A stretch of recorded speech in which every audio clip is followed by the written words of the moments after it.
Welcome to Stand Up Sit Down. I'm Tim Slagle, and today we are broadcasting from Gibson Steakhouse in near North Chicago. And my guest, I couldn't be more excited to have here, star of stage, screen, television, 2 books out, Mr. Tom Dreesen is with me today.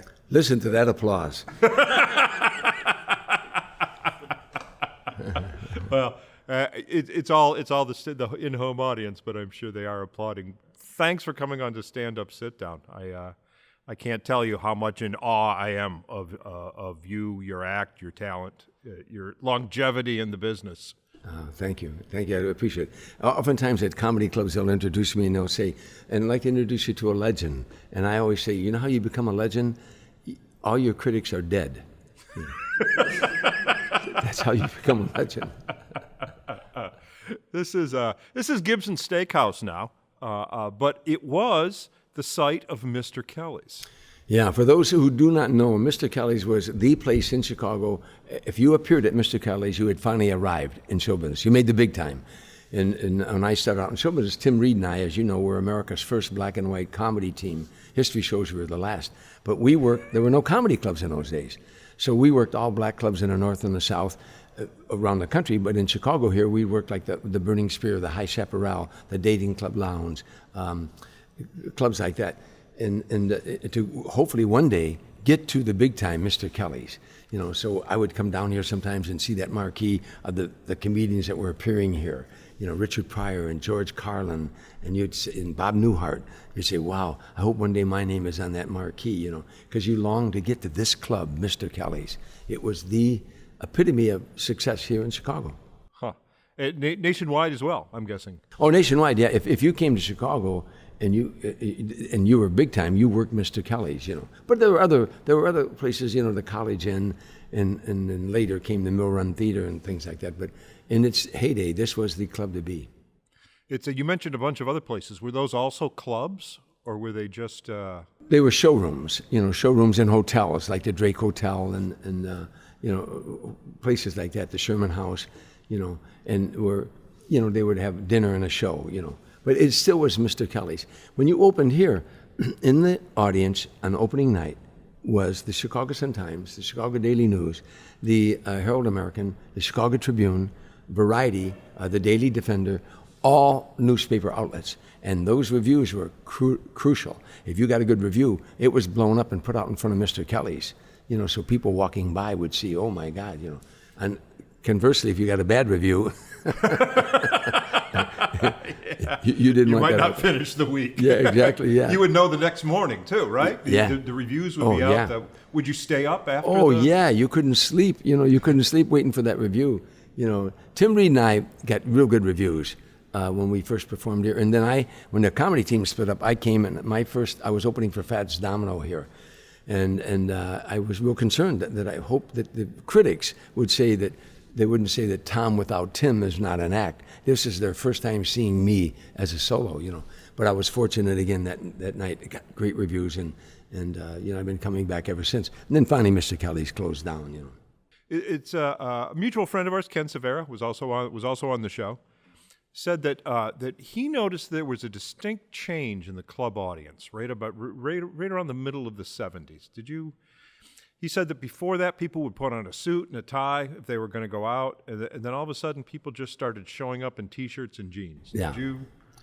Yeah, I agree with that. Kenny's right. I agree with that. There was, you know, but also music changed. You know, you're going into, if you were here in Chicago and you went down to Old Town, and you would see a guy sitting on a stool with a guitar, singing love songs and singing, folk songs, and that became that era of. It actually started, I think, in the late '60s and the early '70s. There were rooms that you came for dinner and a show, and you dressed as you are dressed right now with a sport coat or a suit and a tie. You know, after a while, that it ended, and especially in California, you know. But I once asked I toured with Sammy Davis for 3 years, and I once asked him, I said, how do you want me to dress? Because it was his show. He said, I think you should always dress at least as good as those who came to see you. So that stuck in my mind. I said, okay. And many years ago in Vegas, the dinner show, people wore suit and tie. coat and tie, sport coat and tie at least, and the women dressed up. The second show, you could dress more casual, if you were in the audience. But all that's changed too, I've put on a tuxedo for Christmas parties because I'm thinking, well, I'm also dressed better, a little bit better than the people that came to see me. And every time I do, they ask me, could you get my waiter? Which way to the restroom? Is a tuxedo now makes it look like you work at the venue. But you brought up something very important. The years I toured with Frank Sinatra, 14 years I toured with him in 45, 50 cities a year. When I first started touring with him, I said to him, he wanted us to wear tuxedos all the time. I said, why do we wear tuxedos? He said, Tommy, if we were going to do a show for the King and the Queen, a command performance, would we wear tuxedos? I said, yeah. He said, well, that garage mechanic and his waitress wife, who work all year long so they can afford 2 tickets to our show, they're just as much royalty as the King and the Queen. And we should dress for them the same way we would dress for the King and the Queen. That every night we perform, there's a command performance. I said, okay. And I never forgot that, Yeah. That's I read a lot about people talking about the Sinatra way, and that everybody should live their life like Frank Sinatra. Is that just be kind to everyone, tip generously, and all the time I hear things like that, like dress for royalty. Well, I would only say one thing. Don't live like Frank. Oh, don't drink Jack Daniels. Jack Daniels till 6 o'clock in the morning and smoke Camels. I once said to him one time, he was 75 years old. He said, Tommy, hand me my cigarettes. And I picked them up and they were unfiltered Camels. I said, cigarettes are one thing, but unfiltered Camels? He said, I'm 75 years old. Leave me alone. I said, okay. He made it to 82 years old. 82 years of Frank Sinatra. That's 140 of your years. What did you learn besides dressing for the show? What else did you learn from Frank? So many lessons from him in the years. And when I toured with Sammy Davis Jr., I would sit in the wings every night and watch him perform because it was like going to show business 101. And the same way with Frank. But the way they took command of a stage, their stage presence, the moment they hit that stage, that they own that stage. This is my territory. You're in my house. Most new performers, and I give motivation talks all the time to corporate America and to colleges and high schools, but I have a specific one I teach stand-up comedians. It's called The Joy of Stand-Up Comedy and How to Get There. But I pass on some of the things that I learned from Frank and Sammy and Dean in the years I toured with them. But it's basically, it's a conversation, not a presentation. Is it your act? You damn right it's your act, but it's your job to make it look like it's not an act. And it's a conversation. When you're an actor and you study acting, there's a fourth wall there. So I can, on stage here, sob in your arms because I'm dying and whatever it is, because there's a fourth wall. You and I are the only thing in this universe. But when you're a stand-up comedian or a singer, that fourth wall comes down. So, you've got to reach them. So it's a conversation, not a presentation. It's as if they're in our house. And I tell young comedians all the time, keep that in mind. Don't think you're invading their territory, because that puts fear in you. Oh my God, I'm going in their house. I hope they like me. They're in our house. Sammy Davis Jr. told me, see those seats out there? If they could do what you do, they'd be up here. They can't do what you do. That's why they're out there. This is our stage. We own it. See those boards on the stage? You see these boards on this floor here? Sammy said, we earned every one of those boards. This is our stage. Don't let them take that from you. So I always tell young comedians, always act like your wife said, there's 20 people in the living room. I don't have dinner ready yet. Will you do me a favor? Go out there and tell them some of them funny stories that you told me about going to Catholic school and stuff. So you walk out and say, dinner's going to be ready in about 20 minutes. I got to tell you something. I'm on my way to the store today. It's an act, but now you're making it look like it isn't an act. It's a conversation, That's great. You've always been that's one thing I've admired about you. You've always been helpful to the next generation. I don't know if you remember the first time we've met. It was in Grand Rapids, Michigan, probably about 30 years ago at least. I think you had a corporate gig. I think you were working for Amway that night. And there was a little comedy club. It was like a room that looked like a circus tent. And you just popped in to see the show. Yeah. It was Allstate. I was doing a gig for Allstate Insurance, I think. And then and you were wearing a red shirt that night, and you had on with a blue curtain. course you don't remember it. I thought for a second he was buying this. Oh, you scared me, actually. No, but you know what? When right here at this club here, Mr. Kelly's, when this was Mr. Kelly's, I had been in the business about 4 or 5 months, and Mort Sahl was appearing here, and I'd seen Mort Sahl on TV. He was a nationally known comedian, and I came and sat at the bar and watched his show. And afterward, I snuck up to the dressing room and I knocked on the door, and I thought his manager was going to answer and maybe shush me away. But Mort was all alone in the dressing room. He said, "Yeah." I said, "Hi, my name is Tom Dreesen. I'm a new comedian. I wondered if I could talk to you." He said, "Come on in." He talked to me for almost 2 hours before his next show. And I never forgot that. He gave me advice. He encouraged me. I left here on cloud 9. I thought, wow. And I said to myself, if I ever make it anywhere in show business and a young comedian comes up to me and asks me for advice, I'm going to remember this night. I'm going to remember how that made me feel. And that's why I've been my whole career. And you still do it. You when I first moved to Chicago, you came into Zanies and gave a little talk to all the new comics at that point. And I remember something you said then. You said that you should always not be intimidated. You said that the in-laws that told your wife to dump the bum were the same ones that hit you up for Sinatra tickets today. And by the way, that's exactly what happened to me. It's exactly that. When I started out, everybody. I'm from Harvey, Illinois. That was a blue collar town, steel mills and factories, and people, and all you ever learned was the mantra was you only deserve in life what you work for, but you had to work hard, and I did as a kid. I shined shoes in taverns, I set pins in bowling alleys, I caddied in the summertime, I sold newspapers on the corner, all to help feed my brothers and sisters, and none of this do I regret, by the way. I always say that's the greatest thing that ever happened to me. But when you said to somebody in Harvey, Illinois, "Gee, I'd like to be a comedian," they'd go, "What? Are you out of your mind? A comedian?" My father-in-law said, "Get a job. Get a job. We're a comedian. He didn't think a comedian was doing a real job." And so they didn't encourage me. They mostly discouraged me, but they were the same people, when the time came, that. And we'll talk more about that hard work on the way up in the next segment. And we're back on Stand Up, Sit Down. We're here with Tom Dreesen today in Gibson Steakhouse, which delighted to have you with me, Tom. We were talking in the earlier segment about growing up in Harvey, and that folds nicely into your book. Is Still Standing from Saloons. My journey. It's Still Standing is the title. Yeah. You can get it on Amazon or Barnes and Noble, but its subtitle is My Journey from Streets and Saloons to the Stage and Sinatra. So it's really my journey from Harvey, Illinois, to Hollywood and into eventually with Frank Sinatra. When I was shining shoes in all the bars in Harvey, Frank Sinatra was in all the jukeboxes, and basically this book it'll take you like my one-man show. I have a one-man show that does the same thing. It'll take you from a little boy shining shoes in Harvey, Illinois, and hearing Frank Sinatra on the jukebox, and one day that little boy from Harvey, Illinois is carrying Frank Sinatra's coffin out of a church in Beverly Hills, California.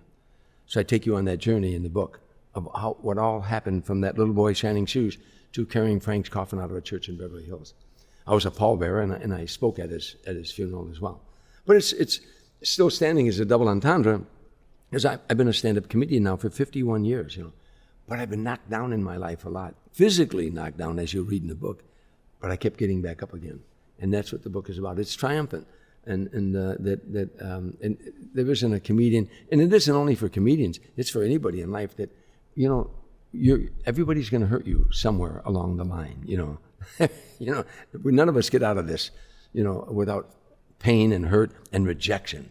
In show business, as you know, a ton of rejection. But I kept getting back up. I said, no, I had a dream, and I was going to make that dream come true. And I prayed for it. I got on my knees and prayed for it. And at one point, I wasn't going to let anything or anybody get in the way of me making a living as a stand-up comedian. And all my prayers have been answered. You started as a team, as Tim and Tom. We talked about that. Was it hard when you broke up? Was it hard going from a duo to a single act? No, it was incredibly difficult. First of all, my dream when I had never been on stage alone. The first time I went on stage was with Tim Reid, And being America's first black and white comedy team, we caught a lot of rejection, a lot of people that didn't want to see us succeed. There's a game that people play to this day called Divide and Conquer, and they love to see us divided. If they keep us divided, we're going to keep fighting, and then that's better news, you know. Just keep it going. Don't ever give them good news. Tim, in 1969 and 1975, all over America, people were saying, we need more discourse among the races. You know, we need more discourse among the races. Tim Reid and I were the only discourse among the races. We were having a discourse America wasn't having. Every time they saw us on stage, having fun, you know, going bantering back and forth, we were having a discourse they weren't having. They say, you know, that's 50 years ago. They're still saying that same thing. We need more discourse among the races. You know, they say we need better race relations. You know what race relations are? It's race relations. Race relations. Tim Reid and I were having race relations. You know, I had a wife and 3 kids. He had a wife and 2 kids. His children call me Uncle Tom. You know, I was there when they were born. To this day, they call me Uncle Tom. And there's a quick funny story. We were on a book tour. Tim Reid and I wrote a book called Tim and Tom, An American Comedy in Black and White. We were on a tour. We went to his old college, Norfolk State College, historical black college. We were having a buffet with the professors before we were going to go speak to the students. And there were 7 black college professors getting buffet, and I was in line with them. And Tim's daughter, Tori, hadn't seen me in a year. And she came in the room about 50 yards away, and she saw me, and she started hollering, Uncle Tom, Uncle Tom. She's going, Uncle Tom. And these professors turned around and looked at her, and I said, she's talking to me. And she'd come up and hug me. But anyhow, so my dream was that team would become the greatest comedy team of all time. That's what my hopes. When the team split up, Tim wanted to be more of an actor, and the team split up. It broke my heart. I'd never been on stage alone. I'm sitting in a bar one night. My ex-wife, I forgot her name. Oh yeah, Plaintiff. She wanted me out of show business, and I don't blame her. She didn't marry a comedian. She married a guy out of the service when I came out of the service, and she married a guy that was working in a factory, and that's what her dad did. 40 years, he never missed a day's work, brought a check home every Friday. That's what people did in Harvey, blue-collar people. She wanted that guy. That's who she married. Comedy, you know, is such a precarious business to go into. So I'm sitting in a bar with my buddies at 2 o'clock in the morning, and the team split up. I said, what am I going to do? And I was always very good at alternatives. And I said, okay, here's my options. I can either find another black guy and do the same act, or I can get a job in the factory and make my wife happy, or I could go it alone. And I thought, I want to go it alone. And I had a couple of beers in front of me. I was drinking, not those Asian guys were buying drinks, and the bar was getting ready to close. And I was thinking, okay, what are my goals? Okay, if I go it alone, The Tonight Show. Wherever you went in 1975, wherever you went in America, people say, what do you do for a living? You say, I'm a stand-up comedian. They said, oh yeah, you ever been on Johnny Carson? If you hadn't been on Johnny Carson in the eyes of America, you just weren't a comedian. You might want to be one, but you weren't going to be, you weren't one now. So that was my goal. I was going to get to The Tonight Show. And I remember a book I read by W. Clement Stone. He said, if there's anything in your life, if you know what you want to do in life, and it's a noble endeavor, search your life and see if there's anything in your life that can deter you from that noble achievement and get it out of your life. And I thought, okay, I want to make it to The Tonight Show. What could stop me? And I thought, drinking. I love drinking beer and hanging with the guys all night long. I said, I quit. And I put the 2 beers in front of my buddy. My buddy was sitting there, came down. Through for the night, Tommy? I said, I quit. For tonight, I said, I quit drinking. He goes, yeah, right, I'll see you here tomorrow. I never touched another drop till after I was doing Tonight Shows and I was a success. And even to this day, I don't drink anymore. I heard that Jay Leno once criticized you for the way you write your jokes. That you have from it could be one of those apocryphal stories that go around, but that you have all your jokes on index cards on a billboard. Oh, no, he wasn't criticizing me. This is, but knowing Jay, he loves to criticize me, and he's my, if he did, God bless him, because he's my buddy, and so we go back and forth. But what happened was, before computers, in my home in California, I had a huge board that my brother-in-law built into the wall that had magnetic clips, and I'd have my jokes on there. I'd have them in different colors, color-coded. as to these are jokes that I've done on The Tonight Show. Let me digress a minute. When you did The Tonight Show, Johnny Carson wanted you to do a new 6 minutes every time you did The Tonight Show. You couldn't go on there with two guys walking to a bar jokes. They had to be original monologues. And so I had them color-coded, jokes that I was working on, jokes that are already established in my act, and I had them on these clips that were magnetic, So that's what it wasn't. Maybe it was a criticism, but it was about how organized I was. Because Jay, by the way, is far more free-form than any stand-up comedian I've ever met in my life, But it's a business. I approached it like it was a business, So how many jokes do you think you've written? Over 1,000. I mean, I don't know how many. I've written so many jokes. I'll tell you how many jokes I've written. On The Tonight Show, again, you had original monologues. Well, there were people that would watch The Tonight Show and then write your jokes down and sell them to disc jockeys or sell them to people in Albuquerque, New Mexico, or Waco, Texas, to a morning drive guy. They take your material. I've written so many jokes. I've had people try to sell me jokes that I wrote. No lie. They'll come up and say, "Hey, I think this would fit your act." I said, "It does," and it did in 1981. I actually had a guy call me a while back. He said, "Mr. Dreesen, I got your phone number from a friend," and he said, "I'm a big fan, and I don't mean anything by this, but you're doing a joke of mine." I said, "I am." He said, "Yeah, you did it on TV." I said, "I did a joke of yours," and he told me the joke. And I said, "Oh." I said, "How old are you?"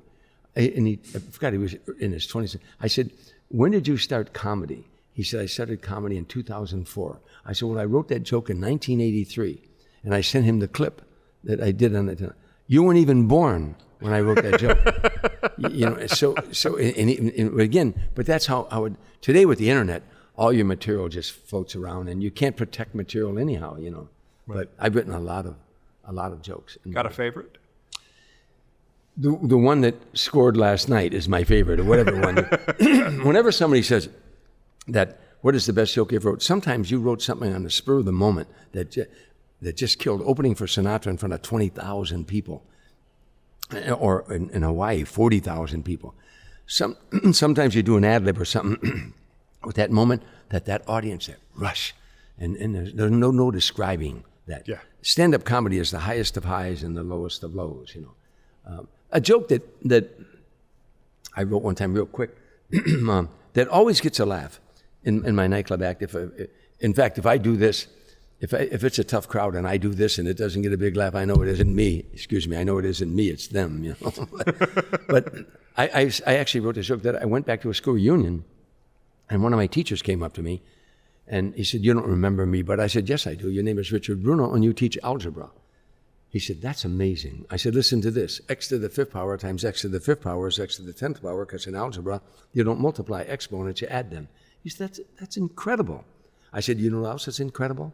That's the first time I've ever been able to use that since you taught it to me." That'll always get a big laugh. But I created that almost in a moment. I went back to a school reunion and I created that from an incident that happened almost like that. You were one of the people that went on strike against the Comedy Store back in the 70s. 1979, March of 79, I was working. I had done the Tonight Shows. I was doing Dinah Shore, Merv Griffin, Mike Douglas, Johnny Carson, Midnight Special, Rock Concert, Soul Train. I was the only white comedian to ever do Soul Train. I had an album in front of an all-black audience called That White Boy Is Crazy. So I'm working. I'm on the road with Sammy Davis Jr. Every time I'd come home off the road, I'd go to the Comedy Store to try out new material for my next Tonight Show. And I'm always working on new material at that time, and take your tape recorder. I come back one time and I called, and they're going to put me in the original room. That's where we all worked, the original room, every time I went there. This time I go back and they said, "Oh, Tom, you're in the main room." Well, the main room had 400 seats, and Mitzy Shore, the owner of the Comedy Store, bought out that second half from another extension of the building. She bought it from another guy, and she put like Jackie Mason in there or Rodney Dangerfield, and they got the door. If they charged $20 at the door, the comic got the door and she got the liquor. So if they sold, you do the math, the 400 seats, and they did, those sell out, the comic got the door. Well, I come in, they said, "You're in the main room." I said, "Main room?" I go in there, and I'm on stage with all these unknown comedians: Jay Leno, Robin Williams, David Letterman, Gallagher, Michael Keaton, Elaine Boozler. We're in this main room. Now, the place was packed. I don't think anything of it. When I'm on stage, I think, wow, this is just like Las Vegas. I just came from Vegas. I go over to Cantor's restaurant. All of us hang out there, and in comes Jay Leno and said, hey, man, this is BS. She pays those other people. Maybe it took 5 of us to fill the room. We need to get paid. I'm making money. I'm doing well. Anyhow, they decide to have a meeting. I go to the meeting. It went on and on and on, the meeting. Get 120 comedians in a room. Very, very disorganized, Gallagher's hollering, let's burn the place down, The only thing they decided was go to a second meeting. I go to the second meeting, and it's chaos. I was in the JCs before I was ever in show business.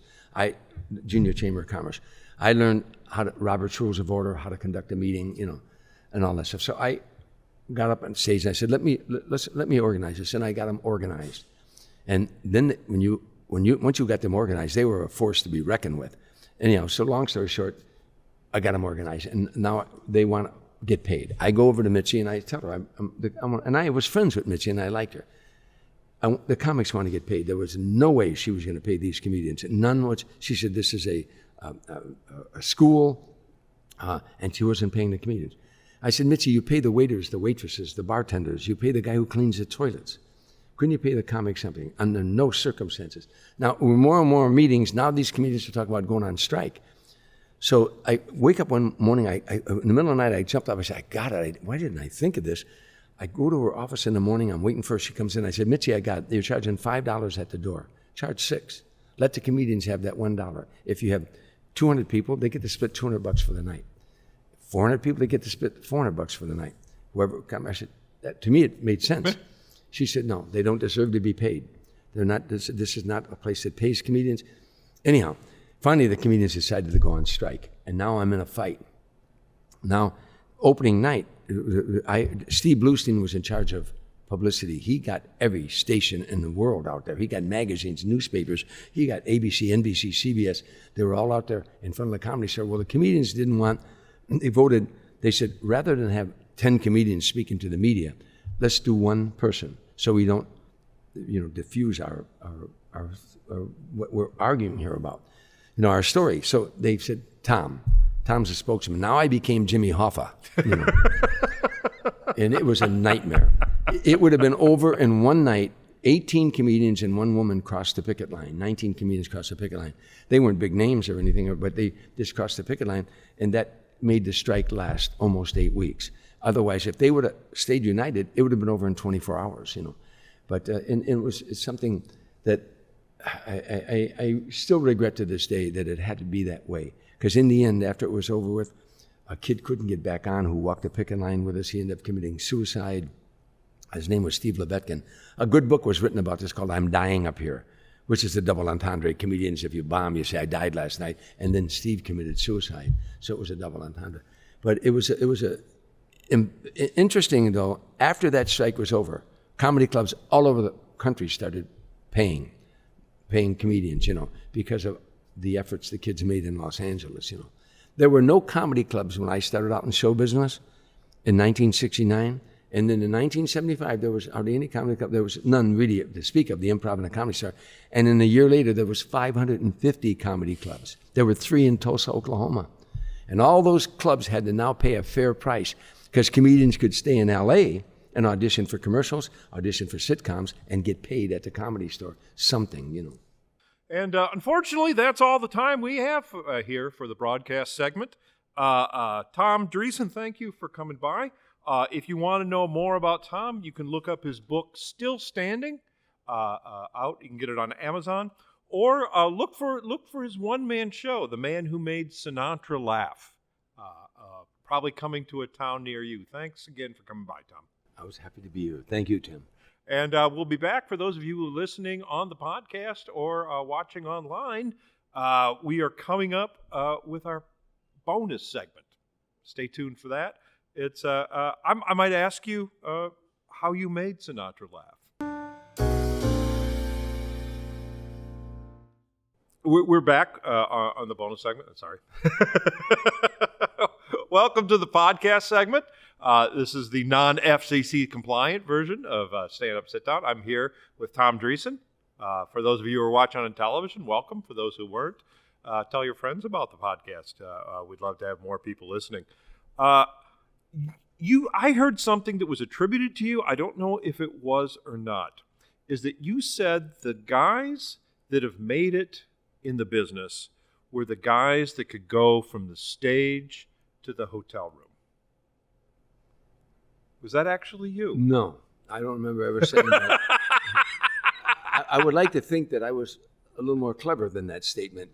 Well, you might have said it better, but the general gist of it is that the people who can't get off stage, the people that can't, because you go from being the center of attention, in front of 20,000 people, to being just another schmuck in a hotel room. Well, by the way, I have said similar things that why a lot of people went to drugs and alcohol, because you're trying to keep that high going. You go out on stage, you write something that's funny that day, and that evening you go out and you try it out, and it gets a laugh. It's such a high. You're an artist. You can find out that evening when you create some artistry. You find out that evening if the public likes it. Think about painters. They may paint something and they're gone. They're dead 200 years before that painting sells.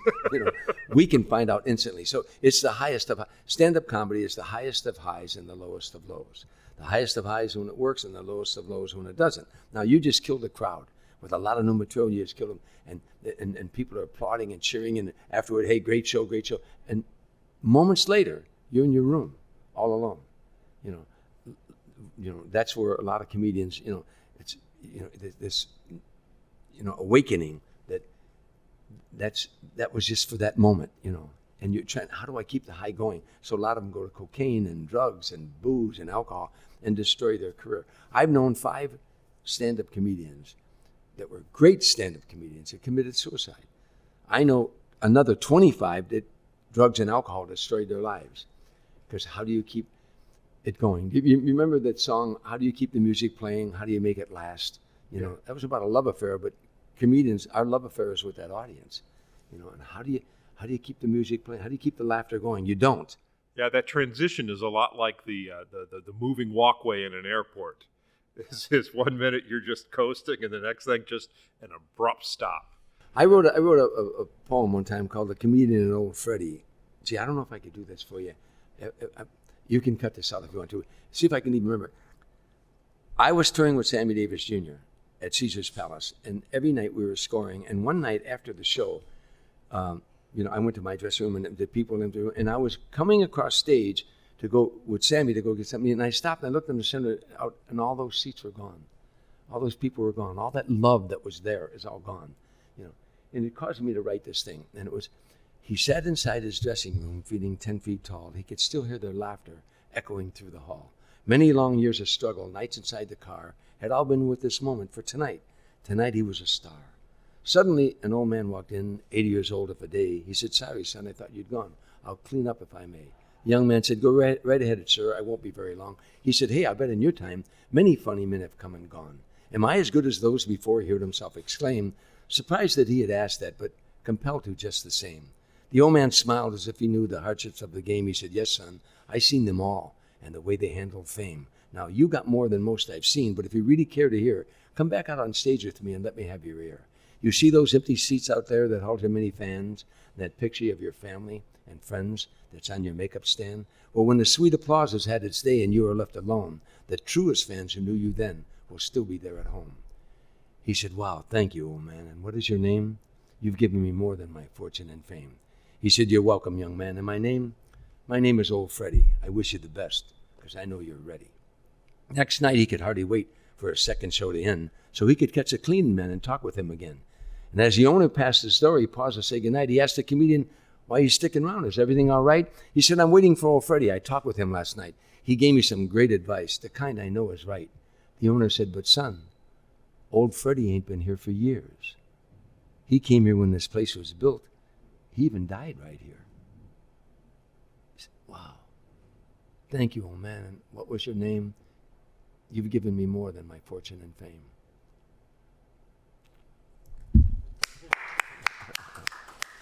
That's wonderful. Well, I wrote that because of what you just said.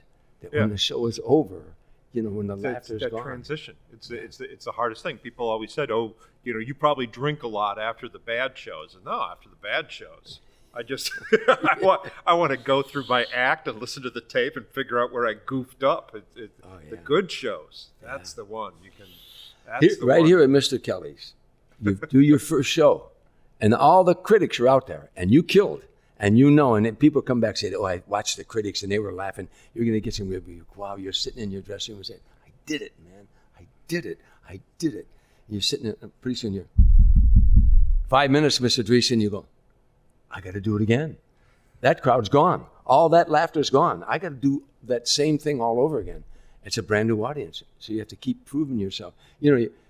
Most people live from day to day. Singers live from song to song. A comedian lives from joke to joke. Your option's up at the end of every joke, The one thing that I know that every comic, at least from my generation, cannot stand, and I wonder if it was the same then, is the second show Friday. Was the second show Friday as bad in your day as it is now? I never thought of that kind of thing, but one thing I did discover, and I've told comedians this for years and years, I would notice that there were some nights that the audience is really hot. And you would say to other comedians that are working around town, they'd say, "Oh yeah, I had a great crowd." And there are other nights that it wasn't as great. But I started watching, and whenever it was around the full moon, and this I believe with all my heart and soul, and I told every young comedian, if you're ever going to audition and you got people coming to see you, try to have them come on one of those 3 nights where there's a full moon. Now, I would always find that the audience was more up on those nights. If the moon can affect the tide, and it does, well, 85% of the body is water, the brain, why wouldn't it affect laughter? And I really believe that it does. And I always tell young comedians, if you're going to showcase or you're going to have someone come and see you, try to do it on the nights that there's a full moon. I actually heard that Steve Martin claims that he got out of comedy because of that second show Friday. Is that right? Yeah. Well, Steve Martin was one of the funniest human beings I've ever seen on a stage. I don't know why. Steve made a great transition in the film, but I don't remember the second night on Friday being any different from the first night. Some nights the show's just hot. I did a show in Aurora the other night. The moment I hit that stage with that first remark, I went, "Oh, my brain, oh, this is a good crowd." You just know, you know what it's like that the first couple of laughs, you go, "Oh boy, this is a good crowd." That's a big room out in Aurora too. Yeah, but let me tell you what it's like opening for Frank Sinatra, Tim. There's 5 minutes to go, and there's 20,000 people out there in the arena. And I say to you, Tim, there's 20,000 people out there, and they're all around you. You're in the center. It's not proscenium where they're out in front of you. They're behind you. They're all around you. Tim, I want you to go out there, and for the next 45 minutes, Tim, I want you to make them laugh, Tim. Oh, one more thing, Tim. I want you to go out there. I want you to make them laugh. I want you to make them laugh when you want them to laugh.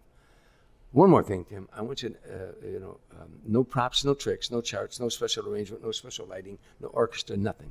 Just you and 20,000 people. And one more thing, Tim. Not one of them came to see you. And they still haven't come to see me. Well, but I mean, that's my point. My point is that's the job of a stand-up comedian, an opening act. You got to get that audience up for that star. And I had a lot of experience. I toured with Sammy Davis. I toured with Smokey Robinson, Gladys Knight and the Pips, Natalie Cole, Mac Davis, Frankie Avalon, James Darren. I toured with act after act. When I got to Frank, I was a veteran. I'd done about 40 Tonight shows, but I wasn't a veteran of 20,000 people who came to see someone else, and 40,000 in Hawaii. That was a challenge, and a challenge that I look forward to. I mean, I had a lot of tricks. You go out in front of a 20,000 people. The orchestra introduces you. First of all, you're in a big arena. The lights go down low. People go, "Oh." The orchestra goes, "Bum, ba, da, dum, ba." They go, "Oh." They think Frank's coming out. And now the comedy star of our show, Tom Dreesen, go, "Oh." Now you walk out on that stage, there's 20,000 people in the arena. Now if there's 20,000 people in the arena, and 3,000 are still looking for their seats. So there's a lot, I usually only disappoint one person at a time. Oh, yeah. Good idea. Well, first thing you got to do, you got to bring that attention to you. Don't open with your A material. Don't start doing your A stuff. First thing I would do, I got to get them focused that I'm here. I'd say, how about a nice round of applause for the orchestra ladies? A big round of applause. They'd applaud. They'd applaud. I'd say, how many of you out there are in this huge arena for your first time? Applaud. I didn't say raise your hand. I said applaud. They applaud. I say, how many of you out there are seeing Frank Sinatra live? Your very first time. Applaud. They'd applaud. I say, how many of you out there aren't wearing any underwear or something like that? I'd make a joke. They'd applaud. Now, I'd say, the point is, what I'm saying here is, I didn't say raise your hand. I talk, you react. I'm bringing the attention here. I talk, you react. I talk, you react. I'm bringing it here. Once I got them there, then I would maybe do a couple local jokes. Your mayor, and I would say his name, and I'd have a joke about him. Or the governor and I'd say his name. I'd have a joke or two about local, so they'd realize, and then I would go into my A material. But you wouldn't go out there. I learned all those tricks, to get their attention, and then again. And that's why Frank kept me for 14 years and 45, 50 cities a year. He needed someone that would keep coming up with new material, but get that audience up, And we definitely needed you here. Tom, thank you so much for stopping by. Thank you for the advice. I'm comics. I know the Chicago comics love this show, so that the advice is going to be passed on, I'm sure. That's all. Again, Still Standing is the book. Man Who Made Sinatra Laugh is the one-man show. Tom Dreesen is the man. Thanks again. See you next week, everybody. Thank you, Tim.